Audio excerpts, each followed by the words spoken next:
Salut les gars, bienvenue à mes discussions café aujourd'hui. J'ai une Sprite et je vais parler d'un concept dont je vais discuter ce soir sur mon stream. Et c'est que ça ne va pas s'améliorer maintenant.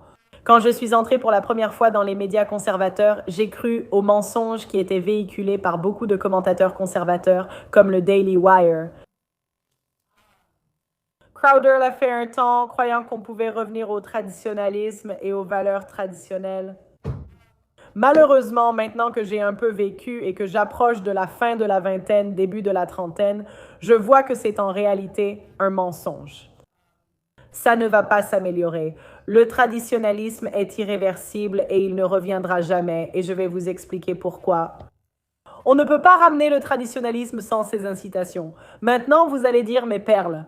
Mais perles, pourquoi ne changeons-nous pas simplement les lois maintenant? Le problème, c'est que changer les lois n'est pas aussi simple que vous le pensez, n'est-ce pas? Il serait logique que les hommes aient la garde partagée et les mêmes droits sur leurs enfants et que les femmes ne puissent pas dépouiller les hommes lors d'un divorce. Eh bien, il y a trop de gens qui gagnent de l'argent grâce à ce système, donc les législateurs profitent du système, ils sont élus grâce au vote des femmes. En plus de cela, il y a tout un tas d'avocats, des avocats qui ont beaucoup de pouvoir de lobbying. Donc, les avocats gagnent de l'argent grâce à ce système. C'est pourquoi des avocats participent à des podcasts.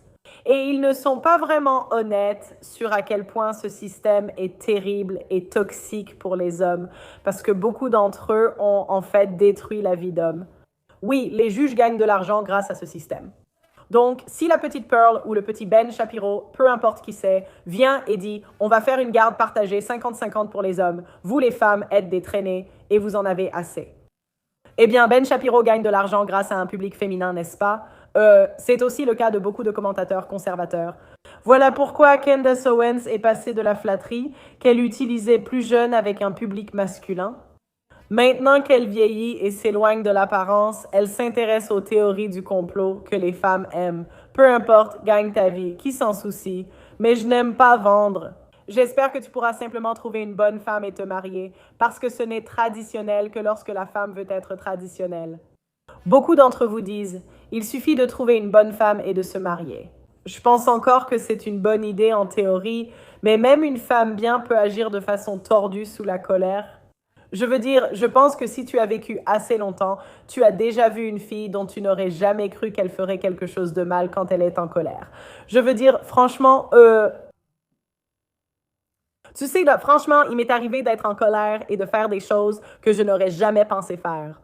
Et je pense que la plupart des femmes sont comme ça, tu sais, à moins d'être une femme parfaite qui n'a jamais fait d'erreur, tu vois. En plus de ça, il y a trop de femmes qui ont des emplois inutiles. Donc, les entreprises américaines embauchent des femmes et tu vois des femmes entrer dans des secteurs comme la médecine, devenir pilote, etc., etc. On sait que les femmes ne sont pas jugées aussi sévèrement que les hommes dans un secteur, que ce soit en biologie ou ailleurs, et elles n'ont jamais un parcours aussi difficile. Maintenant, beaucoup d'égos féminins se sont construits dans ces secteurs. Donc, toute personne qui dit « Hey, tu vas devoir faire un travail égal ou tu vas devoir… » Nous allons supprimer certains emplois inutiles. Tu devras gérer toutes les femmes qui crient. D'habitude, tu dirais « Peu importe, dis-leur de se taire. » Les femmes prennent 85% des décisions d'achat des consommateurs, ce qui finit par tout gâcher. Je vais te citer 2 exemples. Quiconque me suit depuis un moment sait que je suis une grande sportive et que je vais souvent à la salle de sport maintenant. Actuellement, je vais dans une salle haut de gamme à 300 € par mois et cette salle a un terrain de basket. C'est pour ça que je l'ai choisi. Et je l'aime bien parce que j'y vais pour jouer au basket et c'est un peu… nous savons tous ceux qui jouent au basket ici savent, parfois ça peut attirer un public un peu moins fréquentable et le prix élevé rend l'endroit un peu plus sûr, un peu. Je veux dire, vous voyez ce que je veux dire, vous comprenez? Je continue là-dessus. Cependant, cette salle de sport a décidé de retirer le terrain de basket et de supprimer la moitié du vestiaire des hommes. Et la raison, c'est qu'il y a des cours pour lesquels ils font payer aux femmes 100 $ le cours ou 80 $ le cours. Il y a même une des séances qui se vend à 180 $. Eh bien, si l'abonnement coûte 300 $ et que c'est vraiment le maximum qu'un homme va payer pour un abonnement, les femmes, elles, paieront 500, 600. Certaines salles de sport facturent jusqu'à 700 $ par mois, alors pourquoi cibleraient-elles les femmes? C'est similaire dans toutes les industries. Il faut y penser. Tous ceux qui travaillent dans cette économie gagnent de l'argent grâce aux femmes.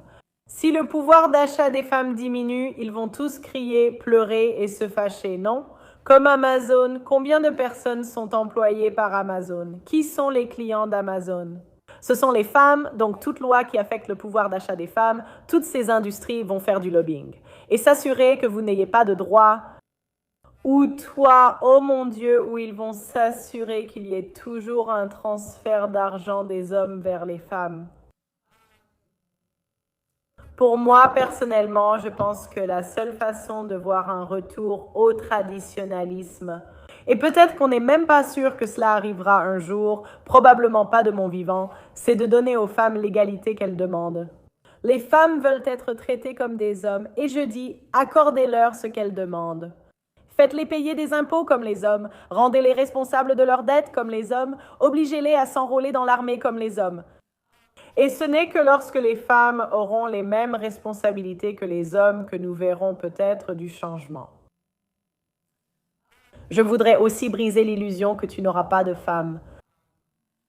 Souvent, j'entends les hommes dire des choses aussi irréalistes que les femmes, comme « je vais avoir 5 ou 6 enfants ».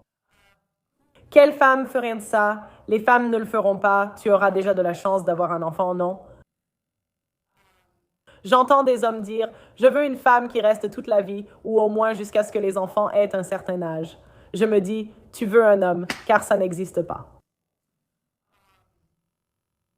Et même s'il y a des exemples anecdotiques, j'ai constaté que la plupart de ceux que j'entends ne tiennent jamais jusqu'à 30 ans. Vous savez, les femmes peuvent être bien pendant 10 ou 15 ans, mais ensuite, elles s'effondrent.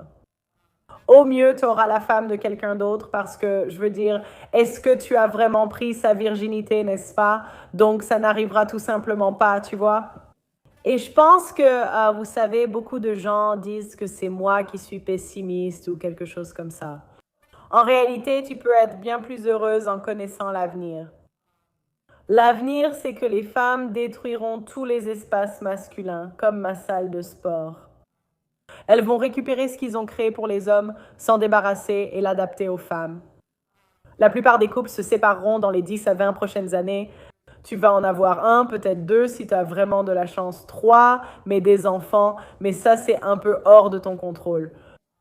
Beaucoup de cas, même pour les hommes que je connais, c'est juste une question de chance. Pas vraiment de stratégie, juste être le bon gars au bon moment et peut-être bien préparé. Tu vois? Donc bref, oui, l'avenir, ça va empirer, je vois. Non, tu sais, je vis dans un complexe de maisons en rangée. La plupart des personnes qui emménagent dans les maisons, tu vois, sont des femmes. La plupart des personnes qui achètent des maisons sont des femmes. Je suis sûre qu'aucune d'entre elles ne peut se le permettre, n'est-ce pas? Je vois de plus en plus de postes DEI créés chaque jour. Et pour chaque victoire, tu sais, chaque victoire que les hommes obtiennent, je vois les femmes en obtenir 10 de plus, à peu près. Je pense aussi que les nouvelles industries vont être des choses que les femmes sont trop paresseuses pour faire, donc la lessive, la cuisine, la préparation des repas, ce genre de choses, promener les chiens. Je pense qu'il y aura des millionnaires qui vont gagner énormément d'argent grâce aux soins de beauté, comme faire les ongles, promener les chiens. Je pense que c'est la prochaine génération de millionnaires. Quand je regarde autour de moi, je vois que les femmes achètent des choses débiles. Dites-moi ce que vous en pensez en commentaire. Peut-être que j'ai tort, mais c'est le futur que je vois. Rome n'est pas tombée en un jour. Cela a duré 250 ans. Avant que tout change, nous serons sûrement morts. Aimez la vidéo, abonnez-vous, à bientôt.